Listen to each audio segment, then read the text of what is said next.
What screams I make terrible financial decisions. We've been dating for 3 months. Of course, let's join bank accounts. You know those ads on Craigslist trying to sell a car for exactly what they paid for it? Yeah, those. Take over my payments. Buying something really expensive like a motorcycle or a nice rifle, then deciding you're tired of it and reselling it for half the price only a week later. I knew a guy who did exactly that. It was astonishing. It's like, dude, you just lost thousands. I used to work at GameStop. I had a customer that bought a PlayStation because a particular exclusive game came out for it, then would trade the system and game in to buy an Xbox when a new exclusive for it came out about a month later, and would go back and forth trading the respective consoles and games in every few months. I tried to convince him to just own each system and buy the games for each when they released because he was losing so much money doing what he was doing. His response was that he couldn't afford to buy both at the same time. I didn't have the brightest customers.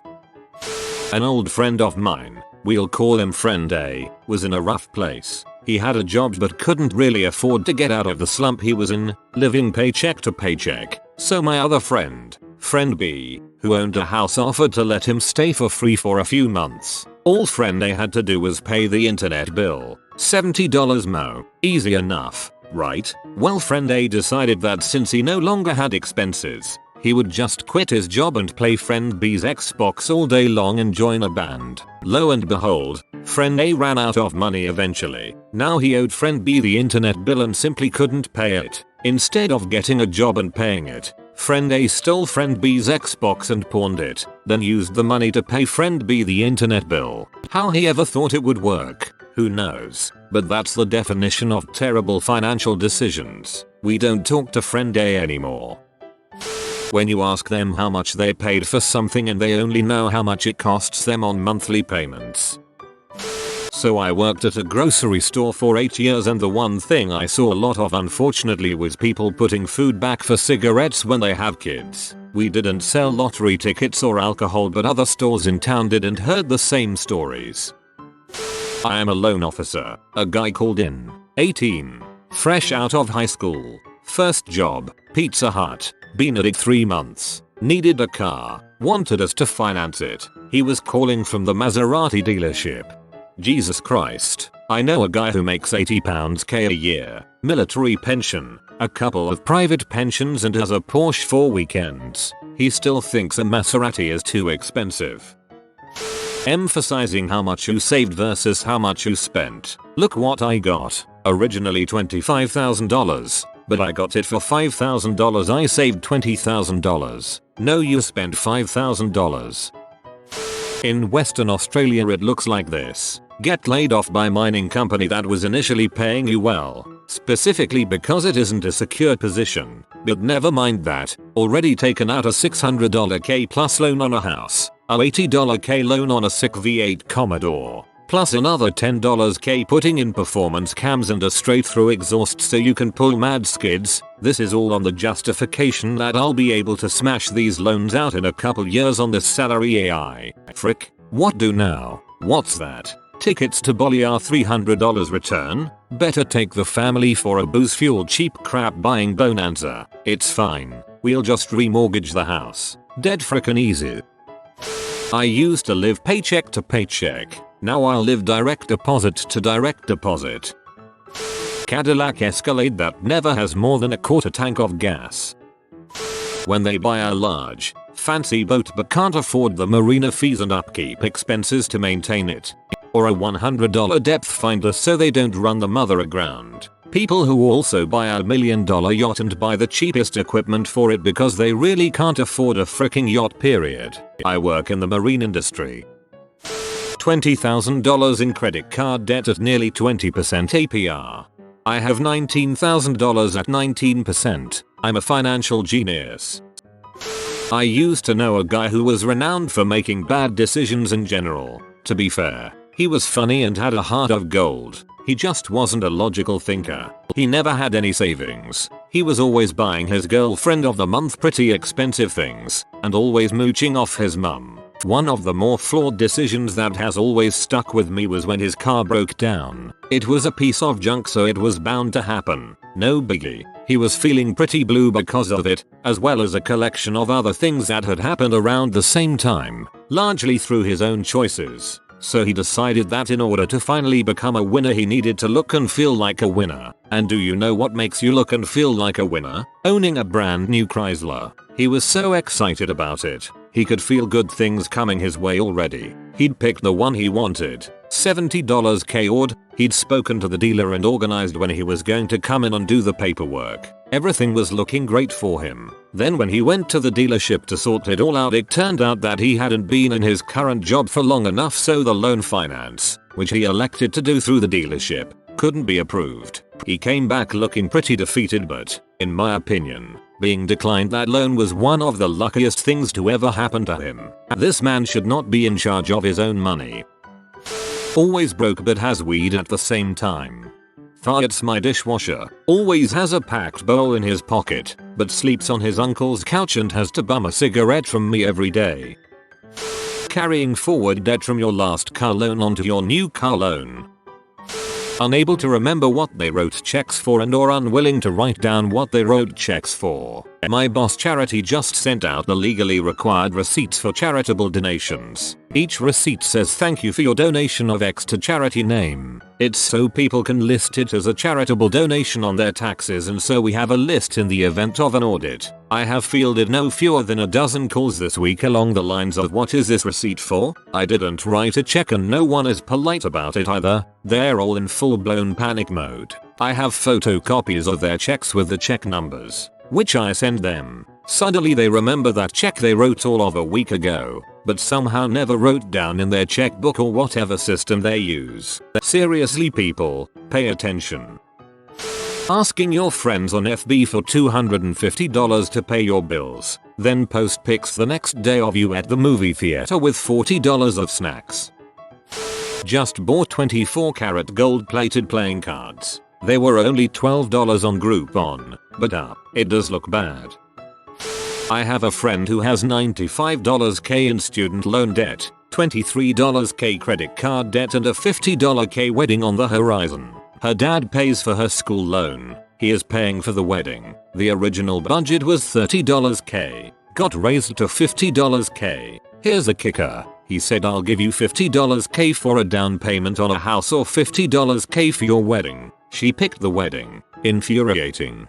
Last wedding I went to, the groom's parents dropped $90K and made sure everyone knew. It wasn't even one of the better weddings I've been to. Standard event hall setup. Marriage lasted less than 6 months. Money well spent. Setting up a GoFundMe account to get their Facebook friends to pay for their wedding, instead of opting for a simpler wedding, or having a longer engagement, or eloping now and having the big party later, while still going out to dinner every other night, and taking expensive trips. Lifted truck with balding tires.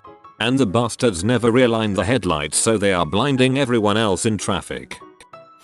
This might get ranty because I just need to vent it out. One of my colleagues is probably the nicest man on the planet. He's kind, considerate and loyal. You couldn't write a movie script for a better person. No Rhodes Scholar, but very hardworking and liked by everyone. Almost every person in his life takes horrendous advantage of him. I can tell that he deeply fears being rejected by his loved ones and craves their approval and acceptance, but it has crossed a line. They have a joint income of over $150K, and yet are circling the drain in debt and can barely pay any bills. They live in credit. His wife is usually a decent person, but when she says jump, he asks how high. This has resulted in numerous luxury shopping trips, her mother moving in and being a complete leech on their lives, vacations, and they just had to buy 2 brand new vehicles last year with all the bells and whistles. They can barely pay the mortgage and the house is a mid-size fixer-upper. At least every week or two he comes in and I force out of him the latest thing they spent way too much money on. Almost everything is on pay installments, even their utility bills. He pays for 5 cell phones. He usually can't drive his truck because there is no gas in it. In the summer we have BBQs every week for about $3 to $5. Hot dogs are cheaper than burgers. And there are times he doesn't have the $3 A 45-year-old man with a 6-figure income doesn't have $3 2 days after payday. Thankfully his kids are clueless that there is a problem, as it should be. They are kids and don't need adult problems. They get whatever they need for school. My concern is that one day the bubble will burst. Repo companies will come in, creditors are calling. They are precariously close to the edge at all times. All I can do is encourage him to get therapy and learn to say no, but I can't force it. As a kid of financial distress, I think being aware of the financial woes kept me from making the same mistakes. I was always included in the conversation, and when it came time to cut back and make changes to the family's lifestyle for the better, I was totally okay with it. If I was kept in the dark, I likely would have been blindsided and fought the changes aggressively. Complaining on Facebook that you can't afford the $200 it will take to cover your kids' school supplies this year, but also posting a daily pic of your Starbucks drink.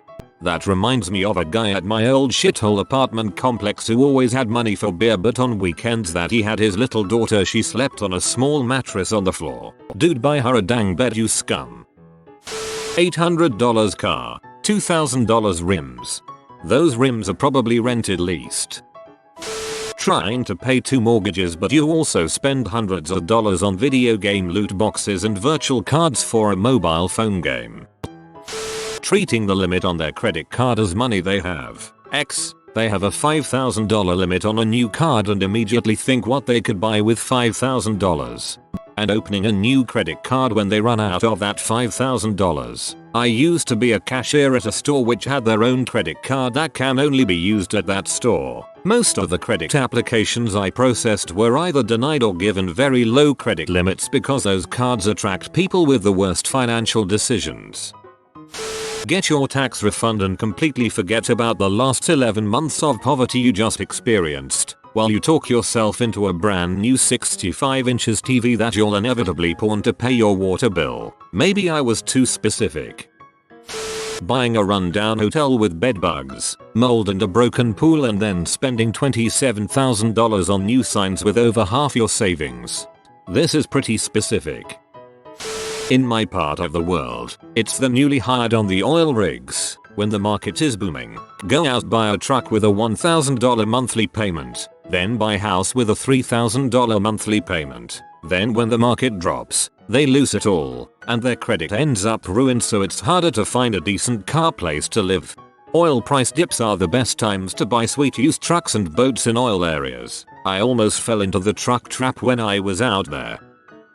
Rent-a-center. Heard a co-worker talking about their new bong and she showed me a picture of it on a table with burn marks. I asked why it was so burnt and she said, "Ugh, rent-a-center's on my bus cause I haven't paid yet, but I don't want to." "I shouldn't have to pay for a burnt table," I replied. "Why would they even rent it to you like that?" She says, "Well, they're buttholes." I told them I burnt it and they won't even give me a discount or anything, they want more. This BS new bong cost more than a table I now own off Craigslist, and she's $200 in debt for a table she can't even keep. I still think about that interaction maybe twice a week. I know someone who uses Rent-A-Center. I can't believe it's legal. He's paying like $50 a month for the last 3 years for a PS4 and another $100 a month. Same time frame. For a TV that's no more than $800 if he bought it, but he keeps paying for it. He could have bought multiple TVs and PS4s in this time frame. He recently posted on social media, wanted people's opinions on if it's worth it. A post to our personal finance asking what to do when your friends think your novelty checks are real and cash them. When you are part of MLM company and you own your own business, bonus points for using guilt. You just don't get it. They are gonna make so much money after they invest the initial $5,000 in inventory. It's just gonna roll in. No work required at all. They're just so much smarter than us average Joes. Buying things you don't really need just because it's on sale. According to this statement, my one financial failing is my Steam library. Poor and played games. Never buying groceries, buying every meal and snack as you please. Questioning you on savings. When you let a friend know how much you have saved and they ask why you aren't spending more. Because if I spent IT I wouldn't have any saved. That's how saving freaking works. My brother just buying a Porsche instead of paying child support for his 3 children. Anytime I see someone who makes less than 25k a year buy a brand new car rather than a well cared for used one, I judge them a bit. You should see any parking lot on a military base. Brand new car, no savings, putting things on credit because they don't have money for it. Worked as a wireline engineer in Oklahoma briefly, and wow, this MO is so prevalent it's scary. They'd get a job as an operator and have a brand new 2015 Hellcat by the second week. When your car costs more than your yearly salary. $5,000 24 inches wheels on a payment plan. Having the most expensive phones every year while complaining you don't have money. Buying mostly luxury brand items. Never comparing prices, sizes, weight in supermarkets. I think I'm going to give MLM a shot. Payday loans. Rent to own furniture. A guy that I worked with sold his phone to pay his rent. He got like $40 for it. Spent the next month without a phone, unable to do business properly because he didn't have a way for people to contact him. Told me that he was short on rent, living check to check every month. Later told me he plans on taking out a $4,000 loan. $2,000 of it were to buy an old car he liked and the other $2,000 was to revamp it. Decided he wanted to start breed pit bulls, so paid $300 for a pit bull that then didn't mate with his female and was later run over. Decided to buy 2 Indian ringnecks birds because he wanted a pet, then had to buy proper cage and toys and has to now buy bird food and do generally upkeep on them. He later sold one to cover his rent. Told me multiple stories about how whenever he came upon some extra cash he'd spend it by the next day. He was proud of this too. He told me how he once got a $100 from a family member and then used it within the same night to have a steak dinner and go out for desserts afterwards. When customers would leave him tips, he'd use it to buy takeout food that night. He bought a cat. When he eventually got a phone, he bought one for about $500. That's more than his paycheck. Told me he once wanted to give his wife money but she told to keep it because she didn't want to spend it, so he literally threw it away. Bought a better fish. You've been spotted by the doggo of studying. Like this video for good grades for the next 2 years. If you are new to the channel, you can subscribe. I publish new videos every day. Until then, check another video, or don't. Either way, have a great day, you magnificent people.